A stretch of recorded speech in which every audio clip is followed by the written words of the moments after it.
Jusqu'à 9h, Good Morning Business. Il est 7h44 et vous aviez raison, mais oui, Sandra, vous m'écoutez plus. puisque samedi soir, Bruno Bonnell a démissionné de son poste de député car c'est incompatible avec ses nouvelles fonctions et sa nouvelle mission. Secrétaire général pour l'investissement France 2030, l'homme qui valait 54 milliards d'euros, désormais c'est vous. Je ne sais pas s'il faut le dire comme ça, c'est l'homme qui gère avec son équipe effectivement des investissements qui sont fondamentaux pour remettre la France en avance sur un certain nombre de domaines, les 10 objectifs définis par le président de la République. Ça concerne quand même beaucoup de domaines, hein. Vous nous le disiez il y a un instant, ça va de la transition écologique à l'alimentation, aux investissements, c'est très très vaste. Alors c'est à la fois vaste et à la fois très canalisé, puisque ces 10 objectifs qui sont des objets, on va dire, du futur, des objets à la fois politiques, des chaînes de valeur. On va aussi bien aller réfléchir sur la décarbonation de l'industrie, 35% objectif de baisse de la carbonation. Vous avez vu, on vous a piqué déjà 1 milliard la semaine dernière, parce que à Dunkerque, vous avez vu que les hauts fourneaux ont bénéficié de cette enveloppe. Mais justement, moi, on ne me pique rien du tout. Moi, je pense qu'il faut investir pour l'avenir de la France. C'est l'objectif de 2030. Et le plus on en prend avec des initiatives qui vont dans le bon sens, le plus on est content.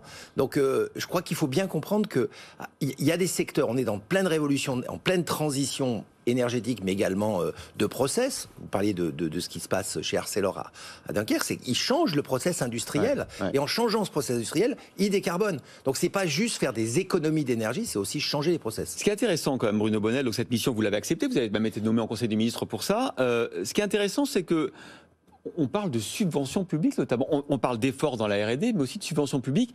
Vous vous rendez compte qu'il y a 3-4 ans, jamais on nous aurait autorisé à faire ça. Maintenant, tout le monde fait ça. L'Europe valide d'ailleurs le droit pour des États de donner un coup de booster à leur industrie. Mais oui, parce qu'on est dans une situation où on est vraiment dans un changement de modèle économique global. Et donc, il y a des risques, on doit dérisquer en fait les investisseurs. Donc, c'est certainement pas une action qui doit être simplement publique. Moi, j'en appelle aux investisseurs privés, mon téléphone est disponible, qu'on cherche à faire des effets de levier. C'est ce qui se passe en général. Bien sûr, c'est ce qui se passe. Mais surtout, le plus intéressant, c'est que ce phénomène de dérisquage, il est canalisé pour une meilleure qualité. D'ailleurs, c'est la signature de France 2030.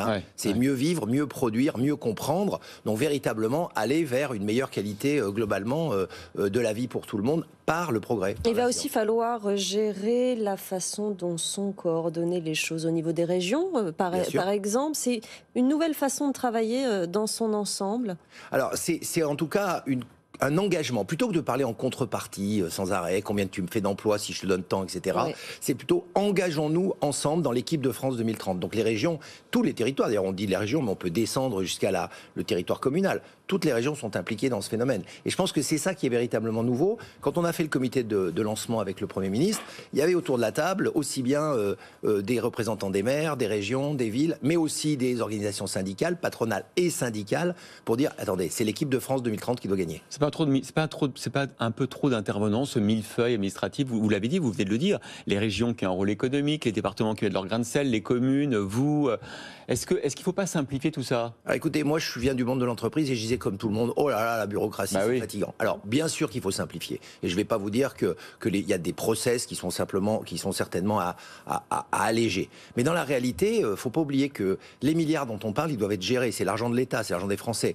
Donc pour qu'ils descendent jusqu'à l'entreprise qui en a besoin, c'est pas mal qu'il y ait des balises. Il faut arrêter, moi je vous regardais ce qui s'est passé sur France 2030, chapeau bas à la fois à Bercy et à la BPI et à tous les opérateurs qui ont participé. On a distribué 100 milliards qui ont tenu l'économie. Ça s'est pas passé sans personne entre les deux. Alors on va vous challenger parce qu'on connaît vos priorités, elles ont été affichées par le gouvernement, l'hydrogène, la batterie, le nucléaire. On va avoir le plan de Emmanuel Macron jeudi. J'imagine que vous aurez votre contribution. Les semi-conducteurs, écoutez, on reçoit tout à l'heure, dans une demi-heure, Stéphane Nègre, le patron d'Intel France. On attend de savoir où Intel va implanter son usine en Europe. C'est des milliards d'euros d'investissement à la clé. Comment vous allez faire, Bruno Bonnell, pour convaincre Intel? Alors écoutez, que ce soit en France, évidemment. Bon, d'abord, j'aimerais bien, effectivement, je préférais qu'il le fasse en France, mais s'il le fait déjà en Europe, on est aussi Ne content. dites pas ça, ne partez pas vaincu. Parce qu'il faut que vous compreniez quelque chose, c'est quand on annonce le plan de 50 milliards au niveau de l'Europe, de Chips Act. Aujourd'hui. Ce qui est important, c'est que l'Europe retrouve aussi une souveraineté au niveau des microprocesseurs. Donc, évidemment, on aura des discussions. Elles sont d'ailleurs probablement engagées et je ne vais pas vous signer aujourd'hui que je vais faire changer le cours des choses. L'important, c'est qu'on soit beaucoup plus souverain dans la proximité d'intrants, comme on dit, c'est-à-dire des éléments fondamentaux de toute une chaîne de valeur. Mais il faut convaincre que c'est pour Intel le meilleur investissement, c'est la France. Il sera mieux soutenu, il aura plus d'argent, il aura des plus beaux terrains, il aura l'autorisation administrative, il n'aura pas le bourbier de Tesla en Allemagne, par exemple. En tout cas, il aura une volonté manifeste de l'aider et j'espère qu'il ira au bout dans toutes ses réflexions. Encore une fois, vous allez croiser le président d'Intel France dans le couloir en sortant. Je prendrai rendez-vous. Vous avez un quart d'heure pour le convaincre. Après, on fait le débrief avec lui. Vous êtes d'accord ? On le fait en live. Bon, vous n'êtes pas trop dans le charbon, vous ? Non, je ne suis pas dans le charbon, mais je sais que le charbon, c'est quelque chose qu'on fait en ce moment en intermédiaire. Vous savez, l'industrie, c'est pas magique. Moi, j'ai été un industriel pendant longtemps. Il y a des pannes, il y a des problèmes, il y a des corrosions. Il faut pas jeter le bébé avec l'eau du bain. Le nucléaire, c'est la décarbonation également pour beaucoup de nombres. Pour beaucoup de choses, il faut le soutenir. Vous allez voir, Jean-Marc Vittori, il est dans le charbon ce matin. Merci Bruno Bonnel, secrétaire général pour l'investissement chargé de France 2030, d'avoir été avec nous ce matin.